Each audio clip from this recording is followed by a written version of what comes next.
राजभवन गए, क्या क्या बातें हुई आपके किसान वालों? हम लोगों ने लगातार जब से हमारा राष्ट्रीय जनता दल का निर्माण हुआ है, आदरणीय लालू प्रसाद यादव जी जो राष्ट्रीय अध्यक्ष हैं, संस्थापक भी रहे हैं, उन्होंने लगातार किसानों की हित की बात को लेकर के, चूँकि सबसे बड़ी आबादी किसानों की है, मेरा बस इतना कहना है। और हम प्रधानमंत्री जी ने जो कहा है, मैं उन्हीं के बातों को रख रहा हूँ। अपने तरफ से अपने हिस्से की, राष्ट्रीय जनता दल किसान प्रकोष्ठ के हिस्से की कोई गप नहीं। उन्होंने कहा था कि मेरी सरकार 2014 में मैं अगर प्रधानमंत्री बनता हूं, भाजपा ने कहा था, तो मैनिफेस्टो में सबसे ऊपर सूची में शुमार जो है वह है एमएसपी को कानूनी दर्जा, अर्थात मिनिमम सपोर्ट प्राइस, अर्थात लागत, संपूर्ण लागत का 1.5 गुना।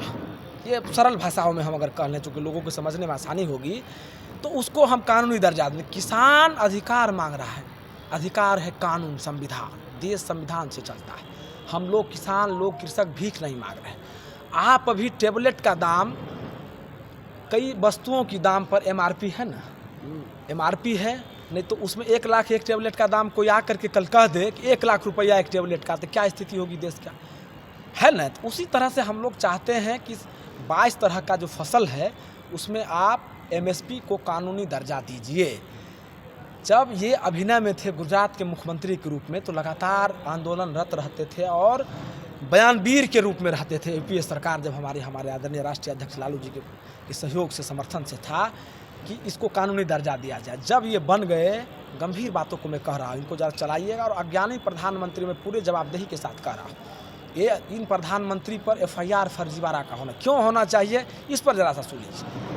ये जब आए तब इनका जो हलफनामा दायर करते हैं वकील, सुप्रीम कोर्ट, माननीय सर्वोच्च न्यायालय में जाकर उन्होंने कहा कि 17 लाख करोड़ का घाटा, आर्थिक बोझ, देश की आर्थिक स्थिति चरमरा-सी जाएगी अगर एमएसपी को हम कानूनी दर्जा देते हैं। तो किस विषय के छात्र हैं, आज तक महागठबंधन, इंडिया गठबंधन के साथी हमारे सर्टिफिकेट का मांग करते रहे, लेकिन प्रधानमंत्री किस विश्वविद्यालय से पास है, किस विषय से, आज तक इसका जवाब नहीं। खैर एक बात है, लेकिन मैं जानना चाहता हूं किस गणित से 17 लाख करोड़ का घाटा आपने दिया, यानी आप देश के जनता को और माननीय सर्वोच्च न्यायालय को भी आपने गुमराह किया है। बात इतनी सी है, ये अकल के दुश्मन को मैं समझा दूं कि पूरे फसल, 22 फसल जो एमएसपी का मांग करे, उसके अलावे दूध, फल, सब्जी, सभी प्रकार के जो कृषक हैं उन सभी का जो मूल्य है वो 17 लाख करोड़ है।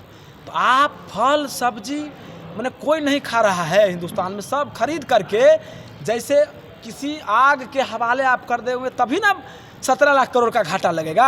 आप जीडीपी से निकाल लीजिए। बात इतनी सी है, इतनी सी बात है समझने की, समझते नहीं है तो समझ में फेरा है, ज्ञान बढ़ा नहीं, उम्र बढ़ी, प्रधानमंत्री हो गए, पद बढ़ गई, मुख्यमंत्री से प्रधानमंत्री हो गए, तब ज्ञानी थे कि अब अज्ञानी है, तो बात का विषय है। मान लीजिए कि गेहूं का मूल्य 2200 रुपये प्रति क्विंटल है बाजार में, तो गिरता हुआ भाव हुआ। ये बताइए कि आपका जो प्रतिनिधि मंडल जो गया था मिलने, उसमें क्या क्या बातें हुई हैं? हाँ, उसमें हमने उसी मांग को हम रख रहे हैं। क्या बात उसमें सकारात्मक बात हुई। प्रशासन के लोगों ने मुझसे अनुरोध किया, आप लोग शायद वहाँ मौजूद होंगे तो आपने देखा ही होगा, किसान प्रकोष्ठ के द्वारा जो अपार आक्रोश और भीड़ थी, उस भीड़ के सामने पुलिस बेबस और लाचार दिखी, इसका मैं नहीं। और उन्होंने एक समझौता का रास्ता अख्तियार किया, और हम लोग भी अहिंसक रूप से, गांधी के विचारधाराओं में विश्वास करने वाले लोग हैं, अहिंसक तरह से आगे बढ़ना। एक बार जब 10 साल प्रधानमंत्री को लोगों ने मौका दे दिया, देश की भोली भाली जनताओं ने, अब 11वां साल चल रहा है, तो एक दिन का वक्त उन्होंने मांगा कि एक दिन आकर के हम लोगों से बात करिए। 1 सप्ताह का उन्होंने समय लिया, और उन्होंने कहा है, महामहिम राज्यपाल के जो प्रतिनिधि थे, चोंगथू जी सेक्रेटरी हैं, आप लोग भी जानते होइएगा, सरेंदर जी हैं, इन लोगों ने कहा कि आपकी मांग को हम उचित प्लेटफॉर्म पर पहुंचा करके हम लोग ये करेंगे, और जल्द ही इस पर जो होता है हम लोग बता। लेकिन हम लोगों ने कहा है कि चरणबद्ध आंदोलन राष्ट्रीय जनता दल किसान प्रकोष्ठ की तरफ से जो प्रथम कड़ी में आज राजभवन मार्च था, इस चरणबद्ध आंदोलन के कड़ी में 1 दिवसीय धरना होगा जिला मुख्यालय में, 1 दिवसीय पुतला दहन होगा, 1 दिवसीय मौन जुलूस, प्रधानमंत्री और बिहार के मुख्यमंत्री, जो कि दोनों समान रूप से दोषी, जो हमारा 14 सूत्री मांग है, उस मांग में दोनों समान रूप से दोषी हैं। कैसे दोषी हैं, बहुत बड़ी बात है, बहुत बड़ा बात, हम विषय गंभीर है। छोटा में कह दीजिए, ज़्यादा लंबा होगा तो। हाँ, न ठीक है। तो ये बताइए कि 47,000 करोड़ इनको अतिरिक्त लगेगा सिर्फ एमएसपी को कानूनी दर्जा देने में। ये हलफनामा देकर के 17 लाख करोड़ का दे रहे हैं, देश के जनता को गुमराह कर रहे हैं, सुप्रीम कोर्ट को गुमराह कर रहे हैं। तो हमारा आदरणीय न्यायाधीश महोदय से, मुख्य न्यायाधीश महोदय से आग्रह है कि अगर आंकड़ों में हेरा फेरी सरकार करती है तो इन विषयों को आप स्वतः संज्ञान लेकर के प्रधानमंत्री समेत जो भी लोग वहाँ हलफनामा दायर किए हैं उन पर विलंब मुकदमा भी दर्ज किया जाए, क्योंकि आंकड़ा मेरे पास है। तो 2200 रुपये प्रति कुंटल की आप खरीदगी करते हैं तो कल के डेट में आप 2500 रुपया अगर आपदा आती है, आप 1965 का और 71 का आपदा आपको मालूम होगा, भारत को अमेरिका से गेहूं वगैरह का खरीदी करना पड़ा। उसी तरह आए दिन दूसरे देशों में आपदा विपदा आती रहती है।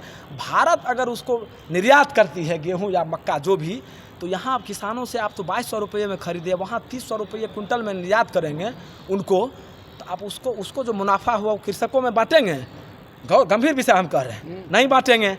300 अगर बढ़ोतरी करके आपने खरीदा है, और गंभीर बात हम कह रहे हैं, तो आपका 47,000, आप गलत आंकड़ा क्यों प्रस्तुत करते हैं? आप भ्रम की स्थिति क्यों फैलाते हैं? आप जनता से झूठ क्यों प्रधानमंत्री बोलते हैं? प्रधानमंत्री आए मेरे साथ डेटा के साथ बात कर लें, उसका प्रवक्ता ऐसा है, जैसा प्रधानमंत्री वैसा प्रवक्ता। कभी धान की खेती कब होती कुछ पता होता है? दलहन की खेती संबित पात्रा जैसे लोगों को पता है? कभी खेती किए हैं? किसान हैं। प्रवक्ता कृषि क्षेत्र के प्रवक्ताओं को भेजे, लेकिन सबको एक ही प्रवक्ता एक। अब है कि देश का प्रधानमंत्री का जो वक्तव्य है, आप मीडिया के साथी हैं, आपसे मैं सवाल पूछना चाहता हूं, देश प्रधानमंत्री का बयान राष्ट्र स्तर का होगा कि किसी चुनावी राज्य का होगा? हाल ही में संपन्न हुए 5 चुनावी राज्य में छत्तीसगढ़, तेलंगाना वगैरह में कहा कि हमारी सरकार बनी तो हम धान की खरीदी 3175 रुपये प्रति कुंटल करेंगे। सरकार कैसे बनी मालूम है, उस विषय में हम ना जाते हुए शुभकामना है, हम लोग जनादेश का सम्मान करते हैं, लेकिन वहाँ 3175 रुपये खरीदी हो रही। क्या बिहार देश से बाहर है? क्या बिहार प्रधानमंत्री के नियंत्रण में नहीं है? क्या बिहार के आम आवामों से भारतीय जनता पार्टी को मतलब नहीं है? बिहार के वोटरों का वोट भारतीय जनता पार्टी को नहीं चाहिए? आपका वक्तव्य पूरे देश में एक समान होगा ना।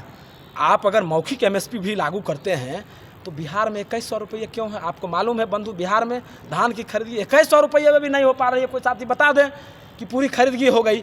तो समाज और मंडी प्रथा को नीतीश कुमार जी ने ख़त्म किया है। उससे भी बड़ी बात है कि राज्य सरकारों की यह स्वतंत्रता थी कि जो भी कृषक, आप जब सरकार में थे 17 महीना, आपके पास कृषि मंत्रालय था राजद के पास, क्यों नहीं मंडी का? नहीं, अच्छी बातों को आपने कहा है, अच्छी बातों को आपने कहा है। हमारी सरकार जिस बुनियाद पर बनी, जनता के विश्वास पर बनी, आदरणीय तेजस्वी प्रसाद यादव जी ने कहा, कृषि मंत्रालय आपके पास था, आपने क्यों नहीं लागू किया? उस पर आ रहे, उसी पर आ रहे हैं ना, उसी पर दोनों जवाब चुके। एक जो जिस संदर्भ में क्या कौन किस बातों को कहा गया है, उस संदर्भ पर हम उसी पर आ रहे हैं।